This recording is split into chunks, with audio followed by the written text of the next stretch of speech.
Inna hamdalillah nahmaduhu wa nasta'inuhu wa nastaghfiruh wa na'udzu billahi min sururi anfusina wa min sayyiati a'malina may yahdihillahu fala mudhillalah wa may yudlillahu fala hadiyalah. Asyhadu an la ilaha illallah wahdahu la syarikalah wa asyhadu anna Muhammadan abduhu wa rasuluh allazi la nabiyya ba'dah. Allahumma fasalli ala Muhammad wa ala alihi wa sahbihi wa sallim ajma'in. Amma ba'du fa ya ibadallah usikum wa iyaya bitaqwallah faqad fazal muttaqun. Wa qala Allah ta'ala fi kitabihil karim wa huwa as-sadaqul qailin. A'udzu billahi minas syaitonir rajim. Bismillahirrahmanirrahim. Ittaqullaha haqqa tuqatih wa la tamutunna illa wa antum muslimun. Wa qala aidan bismillahirrahmanirrahim wa ta'awanu 'alal birri wat taqwa wa la ta'awanu 'alal ismi wal udwan. Al-ayah sadaqallahul azim wa sadaqa ala rasulun nabiyil karim wa nahnu jalika minas syahidina wa syakirin walhamdulillahi rabbil alamin. Ma'asyiral jamaah salat Jumat yang dirahmati oleh Allah, pesan profetik khutbah kita kali ini kami kemas dengan tema keikhlasan beribadah dan beramal dalam perspektif Islam. Hadirin jamaah salat Jumat yang dirahmati oleh Allah, sering kita lontarkan kata ikhlas, bahkan tidak jarang kita dengar orang mengucapkan ikhlas. Namun kalau kita lihat dan kita teliti pemahaman tentang konsep keikhlasan itu yang di dalam Al-Quran disebut dengan orang-orang yang mukhlis, itu kurang memadai, bahkan nyaris tidak dipahami secara utuh. Oleh karenanya makna ikhlas sehingga menjadi orang-orang yang mukhlis itu perlu kita pahami secara mendalam dan utuh agar dampak dari makna ikhlas itu memang bisa kita dapatkan sebagai spirit kita untuk beribadah dan beramal. Hadirin jamaah salat Jumat yang dirahmati oleh Allah, secara harfiah ikhlas itu pasrah. Akan tetapi bukan sampai di situ.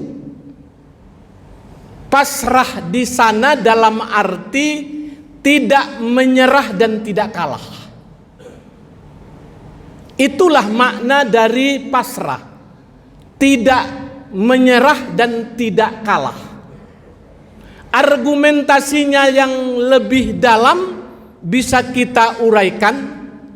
Seandainya kamu mampu melangkah dan juga berjalan, seterusnya berlari, bahkan kamu mampu melompat untuk melakukan sebuah perlawanan, kamu tetap taat dan patuh kepada Allah.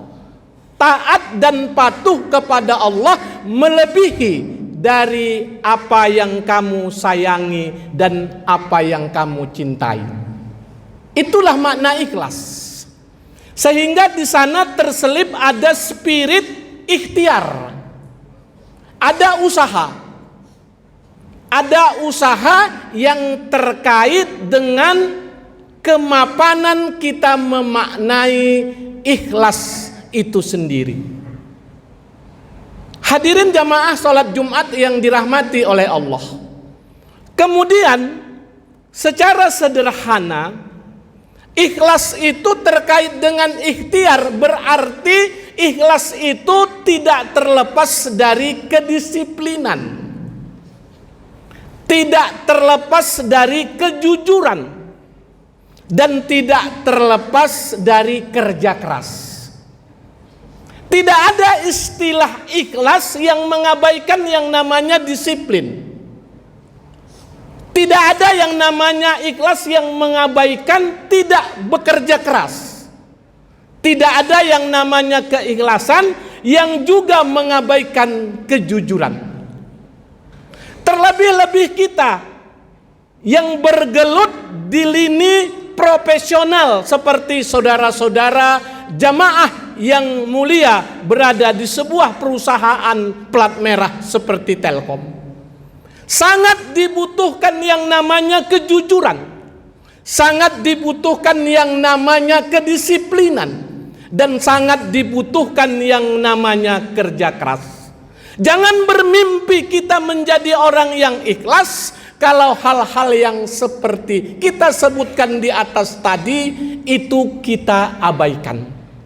Sehingga ikhlas adalah spirit kerja keras kita untuk melakukan perlawanan terhadap sesuatu, taat dan patuh kepada aturan, khususnya aturan yang diberikan oleh Allah dan baginda Rasulullah Sallallahu Alaihi Wasallam, melebihi dari apa yang kita sayangi dan apa yang kita cintai. Inilah yang perlu kita pahami. Dan kondisi yang seperti ini kita masih memprihatinkan di komunitas muslim atau di jamaah kita. Contoh yang terus terjadi rutinitasnya seperti pelaksanaan sholat Jumat. Terkadang kita masih memprihatinkan. Khotib sudah naik mimbar, sudah mengucapkan salam. Padahal coba lihat di masjid-masjid klasik yang tergolong komunitas Betawi, itu MC selalu membacakan sebuah hadis yang diriwayatkan oleh Abi Hurairah yang menyebutkan bahwa apabila khotib sudah naik mimbar dan mengucapkan salam, pintu masjid itu ditutup. Dalam arti absen sudah tidak diterima. Kalau tadi yang datang itu hanya 100, begitu khotib mengucapkan salam akhir dari sholat jumlahnya 300 atau 500, bayangkan 400 orang tidak terdaftar di daftar khotib kita, di daftar jamaah sholat kita. Nah, mohon maaf betapa bodoh dan tololnya kita, padahal hadis itu sudah sering kita lakukan. Maka hal yang sama juga terjadi pada keikhlasan. Kita selalu seenaknya, sesumbarnya mengatakan kita ikhlas, tetapi kita tidak bekerja keras. Kita mengatakan kita ikhlas, tetapi kita tidak jujur. Kita mengatakan kita ikhlas, tetapi kita tidak disiplin. Bagaimana mungkin orang bisa ikhlas kalau kedisiplinannya saja tidak terjaga dan tidak terkawal? Seperti saudara-saudara kerja di tempat perusahaan ini, saudara-saudara mengatakan ikhlas, tapi saudara-saudara datangnya jam 10, bahkan durasi waktu 6 hari kerja terkadang tidak dapat dipenuhi dengan baik. Hadirin jamaah sholat Jumat yang dirahmati oleh Allah, berdasarkan peta ulama klasik, yang menyebabkan runtuhnya, hancurnya keikhlasan itu dikarenakan 3 sikap atau 3 karakter. Yang pertama adalah kibrun. Manusia itu selalu bangga dan angkuh, mengambil sifat Allah yang namanya sombong. Sombong dalam hidup ini. Selalu kita tidak berpikir kalau kehidupan ini adalah kenyataan. Dan selalu orientasinya kita kehidupan ini kejadian kita inginkan menjadi sebuah keinginan. Padahal singkatnya kehidupan itu adalah kenyataan, bukan keinginan. Sehingga kalau terjadi keinginan, maka kita menjadi orang yang sombong. Ingin dibanggakan, ingin didahulukan, ingin dihormati, ingin dinilai hebat, dan memiliki keputusan-keputusan yang nomor wahid. Sehingga kita menganggap bahwa kitalah satu-satunya yang bisa membuat keputusan yang membuat orang tercengang atas kehadiran kita. Sombong itu adalah pakaian Allah dan tidak layak menjadi pakaian manusia. Apa yang kita sombongkan dalam hidup ini? Jabatan akan berakhir, uang juga akan kita tinggalkan. Kehidupan, kita akan menuju yang namanya al-maut. Bukan 1-2 ayat dalam Al-Quran yang menerangkan tentang kematian. Cukup banyak. Bahkan historisnya surat Yasin dibaca setiap malam Jumat pun dikategorikan untuk mengingatkan kita bahwa kita akan mati, akan dipanggil oleh Allah. Rasulullah yang lahir kebetulan ini adalah bulan Rabiul Awal saja, usianya hanya 63 tahun diberikan oleh Allah.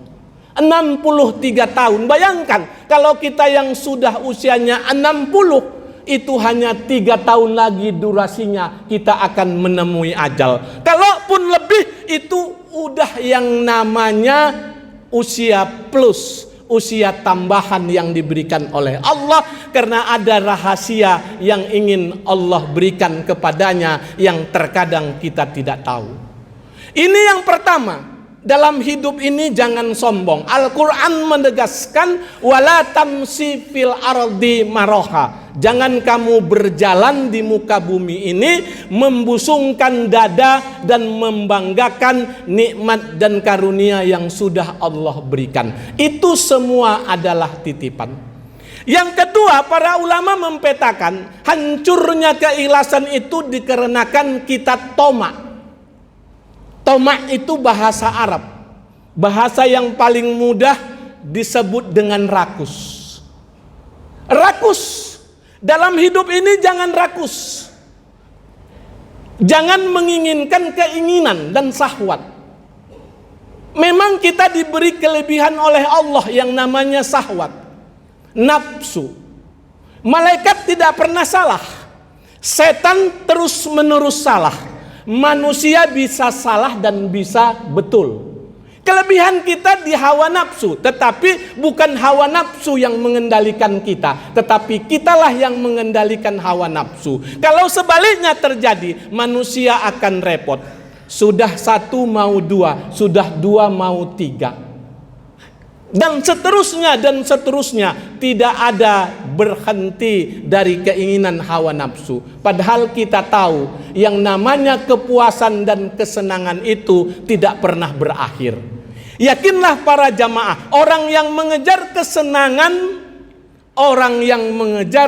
kesenangan dan kepuasan tidak pernah berakhir. Semakin dikejar, semakin kencang dia berlari meninggalkan kita. Oleh karenanya dalam hidup ini janganlah kita berkarakter yang namanya tomak atau rakus. Yang terakhir, peta ulama mengisyaratkan hancurnya keikhlasan itu karena kita bakhil. Bakhil. Orang Arab, etnis Arab menyebutnya bahlul. Orang Betawi bilang medit. Orang Padang bilang pelit. Sehingga apa yang kita kenal dengan nikmat dan anugerah yang diberikan oleh Allah, kendati pun memang lewat butir-butir keringat kita, hasil kerja keras kita, kita anggap itu menjadi hak milik otoritas kita. Padahal nikmat dan anugerah itu banyak di sana yang dititipkan oleh Allah, hak-hak orang lain yang disebut dengan kemaslahatan. Bahkan hak Allah di sana ada yang disebut dengan sedekah, zakat dan infak yang menjadi kewajiban kita. Kebersamaan itu dibangun lewat yang namanya kita tidak bakhil. Bayangkan 17 kali surah Al-Fatihah kita baca dengan redaksi yang berbunyi iyyaka na'budu wa iyyaka nasta'in. Orang ahli bahasa Arab, orang yang ahli tentang tata bahasa Arab, dia akan tahu bahwasanya iyyaka na'budu wa iyyaka nasta'in itu menggunakan kata nahnu, bukan menggunakan kata tunggal. Tidak ada yang menerjemahkan kepadamu aku minta tolong dan kepadamu aku meminta sesuatu. Tidak ada. Iyyaka na'budu wa iyyaka nasta'in, kepadamu kami menyembah dan kepadamu kami meminta tolong. Itu sebabnya kita dalam komunitas jamaah yang sama, sehingga tujuan kita sama, menghadapkan ridho dan berkah Allah, dan tujuan kita juga sama untuk mendapatkan surganya Allah Subhanahu wa ta'ala. Oleh karenanya kita berjamaah rame-rame menuju ridho, dan kunci surganya Allah kita peroleh bersama, dan tidak masing-masing. Kalau mau masing-masing, iya jalan yang mapasat. Kalau yang namanya mapasat, yang namanya kerusakan dan keburukan, jangan ajak kawan-kawan dan sahabat-sahabat kita, sendiri saja. Iyyaka na'budu wa iyyaka nasta'in.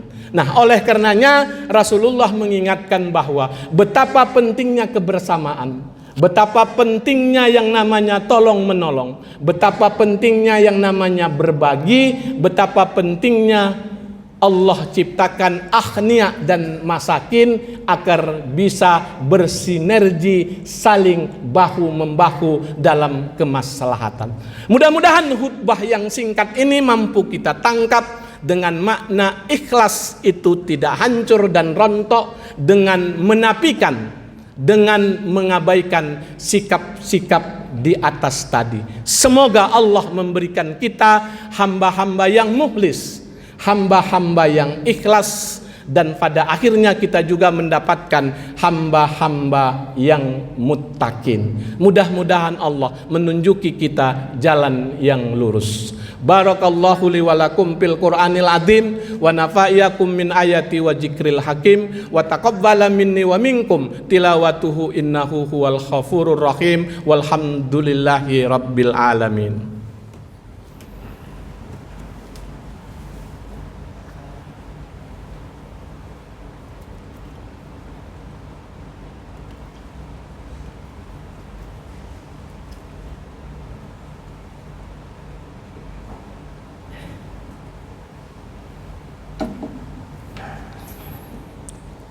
Alhamdulillah, alhamdulillahilladzi khalaqal insana fi ahsani taqwim.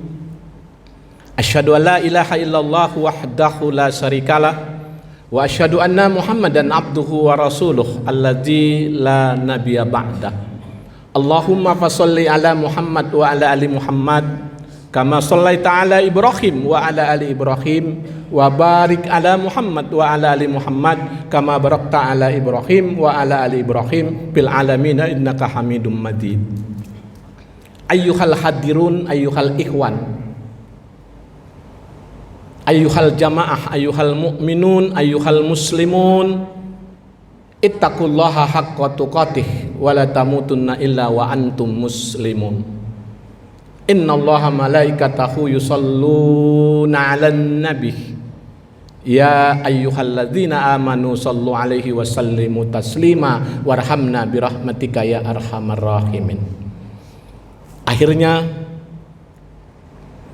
mimbar ini mengajak kita semua sejenak untuk bermunajat, berdoa kepada Allah di hari Jumat yang penuh dengan berkah ini, dan kita sangat yakin doa kita pada hari ini di masjid yang suci dan mulia ini akan diijabah oleh Allah sesuai dengan niat kita masing-masing. Oleh karenanya juga saya titipkan, tolong doakan kami di panti asuhan, di rumah dakwah panti asuhan, yang insya Allah juga saya mohon titipkan doa di hati yang paling dalam. Besok hari Minggu saya mau ke Tobasa Tapanuli Utara 8 km dari kota Medan. Ada sesuatu hal yang ingin berkaitan dengan dakwah. Nanti setelah sholat testimoninya akan saya sampaikan. A'udzubillahi minasyaitonirrajim. Bismillahirrahmanirrahim. Allahumma lakal hamdu biyadikal khair innaka ala kulli syai'in qadir. Ya hayyu ya qayyum ya badi'as samawati ya jal jalali wal ikram. Allahumma fir lana dzunubana wa liwalidayya warhamhuma kama rabbawna shighara. Wa li jami'il muslimina wal muslimat wal mu'minina wal mu'minat al ahya'i minhum wal amwat wa khususan hajjil jamaah jum'ah ya Allah irfa' darajatina fid dunya wal akhirah. Ya Rahman ya Rahim. Ya Allah yang Maha Pengasih lagi Maha Penyayang, kami duduk bersimpuh di hadapan-Mu pada hari Jumat yang penuh dengan berkah ini. Mendadahkan tangan kami seraya dari hati kami yang paling dalam memohon keampunan dan keberkahan-Mu ya Allah. Ya Allah, berikanlah kami rezeki yang luas dan lapang, dan mudahkanlah segala urusan kami ya Allah. Ya Allah, jadikanlah sedikit dari pengabdian kami ini adalah pengabdian yang ikhlas, yang mendapatkan ridho dan berkah-Mu ya Allah. Ya Allah, jadikan keluarga kami keluarga yang sakinah, mawaddah, warahmah, dan jadikan komunitas jamaah kami jamaah yang saling tolong menolong, saling sayang menyayangi, saling berbagi, dan saling hormat menghormati. Jangan jadikan kami komunitas jemaah ini ya Allah orang-orang yang suka mencari-cari kesalahan di antara kami, orang yang suka membuka aib di antara kami, dan orang yang suka mengejek dan menghujat di antara sesama kami. Ya Allah, betapa indahnya rahman dan rahim-Mu dalam kehidupan kami. Oleh karenanya kami berlindung kepadamu ya Allah. Jadikan tempat kami memetik rezeki ini ya Allah, rezeki yang halal dari-Mu untuk keluarga dan kemaslahatan umat ya Allah. Ya Allah, kepada siapa lagi kami memohon kecuali kepadamu? Kepada siapa lagi kami meminta kecuali kepadamu? Kepada siapa lagi kami menyerahkan diri kecuali kepadamu ya Allah? Ya Allah, berkahi usia kami. Jadikan kami di akhir kehidupan kami nanti orang-orang yang husnul khotimah, beribadah penuh dengan keistiqomahan. Rabbana taqabbal minna innaka antas samiul alim wa tubu alaina innaka antat tawwabur rahim. Allahumma ihdinas siratal mustaqim. Rabbana atina fid dunya hasanah wa fil akhirati hasanah wa qina adzabannar walhamdulillahi rabbil alamin. Ibadallah, innallaha ya'muru bil adli wal ihsan wa ita'il qurba wa yanha 'anil fahsya'i wal munkar wal baghi ya'izukum la'allakum tadhakkarun. Fadhkurullahal azim yadhkurukum wad'uhu yastajib lakum wa lidzikrullah Allahu akbar.